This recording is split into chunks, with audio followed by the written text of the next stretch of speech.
Welcome to lesson about the letter I краткое. Literally, it means the short E, and you will understand why in a minute. Russian letter I краткое actually even looks like E, and many people confuse those two, but the sound it makes, it's a little bit different, and it depends on the position this letter takes in a word. So have a look at these examples.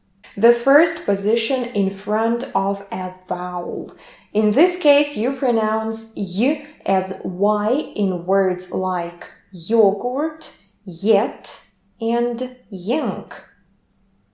The second position when I краткое stands after a vowel. In this case, it sounds like Y in words like boy or toy.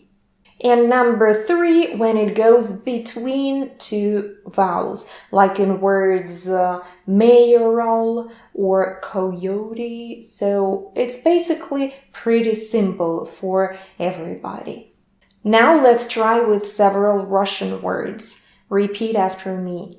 Йота, йота, йота, бой, бой, бой, койот, койот, койот. And here, don't ask why O turns to A. This is a topic of our future lessons. That's it. I hope you enjoyed the lesson and I see you next time. Bye-bye.